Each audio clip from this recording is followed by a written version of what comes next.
Hello friends, welcome to healthy food chef. நம்ம இன்றைக்கி ரொம்ப சூப்பரான ஒரு ஹெல்த்தியான ஸ்நாக்ஸ் ரெசிபி தான் பார்க்க போகிறோம். Bread broccoli roll. ப்ரெட்டில் ப்ரொக்கோலி வச்சு ஒரு சூப்பரான ரோல் தான் எப்படி செய்கிறதுன்னு பார்க்கலாம். இது வந்து பெரியவங்கலேருந்து குழந்தைங்க வரைக்கும் ரொம்ப விரும்பி சாப்பிடுவாங்க. இது வந்து நம்ம சீஸ் உள்ளே வச்சு நம்ம செய்ய போகிறோம். ஸோ ரொம்ப சூப்பராக இருக்கும். கண்டிப்பாக நீங்கள் வீட்டில் ட்ரை பண்ணி பாருங்கள். இப்போ ப்ரொக்கோலியும் உருளைக்கிழங்கும் எடுத்து வேக வச்சு எடுத்து வச்சுக்கோங்க. அடுத்தது நம்ம மசாலா பொருள் பார்க்கலாம். சோம்பு 1 டேபிள் ஸ்பூன் எடுத்துக்கோங்க. கரம் மசாலா 1 டேபிள் ஸ்பூன், கொத்தமல்லி தூள் 1 டேபிள் ஸ்பூன், வரமிளகாத்தூள் 1 டேபிள் ஸ்பூன் எல்லாமே எடுத்து வச்சுக்கோங்க. அடுத்தது பூண்டு வந்து 2லேருந்து 3 பல்லளவு எடுத்து இந்த மாதிரி தட்டி வச்சுக்கோங்க. இஞ்சும் 1 இன்ச் அளவு எடுத்து ரெண்டையும் சேர்த்து பேஸ்ட் மாதிரி பண்ணாலும் ஓகே. ஒரு பெரிய வெங்காயத்தை பொடியாக இந்த மாதிரி கட் பண்ணி வச்சுக்கோங்க. இப்போ எல்லாமே சேர்த்து வதக்க போகிறோம். இப்போ எப்படி செய்கிறதுன்னு பார்க்கலாம். இப்போ ப்ரொக்கோலியையும் உருளைக்கிழங்கையும் விழித்து மசிச்சு வச்சுக்கோங்க. இப்போ ஒரு பாத்திரத்தில் 2 டேபிள் ஸ்பூன் எண்ணெய் ஊற்றி கடுகு சேர்த்துக்கோங்க. கடுகு கொஞ்சம் பொரிஞ்ச பிறகு நம்ம எடுத்து வச்சுக்கிற பொருளை ஒன்று ஒன்றா சேர்த்துக்கலாம். இஞ்சி சேர்த்துக்கோங்க. அடுத்து பூண்டு. இப்போ நம்ம பொடியாக கட் பண்ணி வச்சுருக்கிற வெங்காயத்தை இதில் சேர்த்துக்கலாம். இப்போ இது எல்லாத்தையுமே வந்து நல்லா வதக்கிக்கோங்க. கொஞ்சம் இது வந்து நல்லா கொஞ்சம் சுருண்டு வர அளவுக்கு நல்லா வதக்கிக்கணும். நல்லா இது வதங்கின பிறகு நம்ம எடுத்து வச்சுருக்கிற மசாலா பொருள் ஃபுல்லாக இதில் சேர்த்துக்கலாம். சோம்பு, கரம் மசாலா தூள், கொத்தமல்லி தூள், மிளகாய்த்தூள் எல்லாத்தையுமே சேர்த்து நல்லா வதக்கிக்கோங்க. அடுப்பை வந்து சிம்மில் வச்சுக்கோங்க, இல்லைனா கருகிடும். நல்லா வதக்கிட்டு இப்போ நம்ம மசிச்சு வச்சுருக்கிற அந்த ப்ரொக்கோலியும் உருளைக்கிழங்கையும் இதில் சேர்த்துக்கலாம். நல்லா வந்து இதை கொஞ்சம் லைட்டாக மசிச்சு இதில் சேர்த்துக்கோங்க. இப்போ வந்து கொஞ்சமாக தேவையான அளவுக்கு உப்பு சேர்த்து பரட்டி விட்டுக்கோங்க. அவ்வளோதான், பரட்டிட்டு எடுத்து வச்சுக்கலாம். இது வந்து நம்ம எண்ணெயில் போட போகிறோம், அதனால் லைட்டாக மிக்ஸ் பண்ணிவிட்டு நம்ம எடுத்து வச்சுக்கலாம். சூடு ஆறட்டும். இப்போ நம்ம வந்து ரோல் பண்ணுறதுக்கு தேவையானது பார்ப்போம். நான் வந்து வீட் பிரெட் எடுத்திருக்கேன். உங்களுக்கு தேவையான பிரெட் எடுத்து இந்த மாதிரி சைடு வந்து ஃபுல்லாக கட் பண்ணி வச்சுக்கோங்க. ஏன்னா அப்போ தான் வந்து சுற்றுறதுக்கு வந்து ஈஸியாக இருக்கும் ரோல் பண்ணுறதுக்கு. இப்போ இந்த மாதிரி சப்பாத்தி கட்டையை வச்சு மேலே இந்த மாதிரி லைட்டாக அமுக்கி விட்டுக்கோங்க. அப்போ தான் வந்து ரோல் பண்ணுறதுக்கு ஈஸியாக இருக்கும். இப்போ நம்ம வேக வச்சு வச்சுருக்கிறத இந்த மாதிரி மத்து வச்சு மசிச்சுக்கோங்க, இல்லைனா கை வச்சு கூட நீங்கள் பிணைஞ்சி விட்டுக்கலாம்.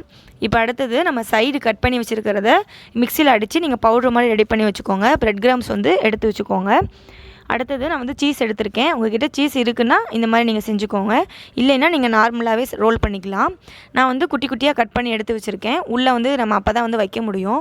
நீங்கள் வந்து க்யூப் சைஸில் கூட இந்த மாதிரி விற்கிது, வாங்கிக்கலாம். இது கூட வந்து நம்ம நடுவில் வச்சோம் அப்படின்னா டேஸ்ட் நல்லாயிருக்கும், குழந்தைங்க விரும்பி சாப்பிடுவாங்க. இப்போ பிரெட் கிராம்ஸ் வந்து ரெடி ஆகிடுச்சு. இப்போ நம்ம எப்படி செய்கிறதுன்னு பார்க்கலாம். இது வந்து ப்ரொக்கோலி வேக வச்ச தண்ணி. ஸோ இந்த தண்ணியை நீங்கள் வேஸ்ட் பண்ணிடாமல் நான் வந்து கடலை மாவு எடுத்திருக்கேன், சைடில் பேஸ்ட் மாதிரி ஒட்டுறதுக்கு. ஸோ இந்த இதில் வந்து இந்த தண்ணியை வந்து மிக்ஸ் பண்ண போகிறேன். உங்கள்கிட்ட கடலை மாவு இருக்குன்னா நீங்கள் 2 டேபிள் ஸ்பூன் எடுத்துக்கோங்க. அப்படி இல்லைன்னா நீங்கள் கார்ன்ஃப்ளவர் இல்லை மைதா எது வேணாலும் எடுத்துக்கலாம்.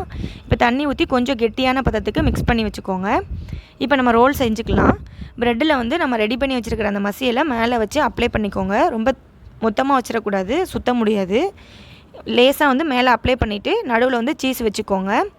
திருப்பி நம்ம எடுத்து வச்சுக்கிற அந்த கிரேவியை வந்து மேலே வச்சுக்கலாம். இப்போ வந்து ப்ரெட்டு உங்களுக்கு கெட்டியாக இருக்குது, சுத்த முடியலன்னா லைட்டாக நீங்கள் நம்ம எடுத்து வச்சுக்கிற தண்ணியை வந்து இந்த ப்ரெட்டு மேலே தெளிச்சிட்டு நீங்கள் சுற்றிக்கலாம். இப்போ சைடில் வந்து நம்ம அந்த பேஸ்ட்டை வந்து அப்ளை பண்ணிக்கலாம். அப்போ தான் வந்து உடஞ்சிடாமல் வெளியில் அந்த கிரேவி வராமல் உள்ளேயே இருக்கிறதுக்கு ஈஸியாக இருக்கும்.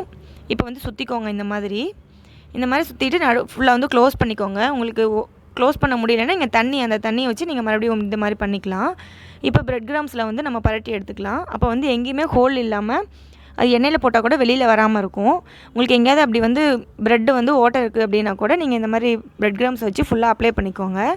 இந்த மாதிரி ரெடி பண்ணி வச்சுக்கோங்க. பாருங்கள், இதே இது உங்களுக்கு ரவுண்ட் ஷேப்பில் வேணாலும் நீங்கள் பண்ணிக்கலாம். இதை கட்லெட் மாதிரியும் நீங்கள் தட்டையாக ரெடி பண்ணிக்கலாம். ஸோ உங்களோட விருப்பம் தான். பிரெட் பால்ஸ் வந்து ரெடி ஆகிடுச்சு.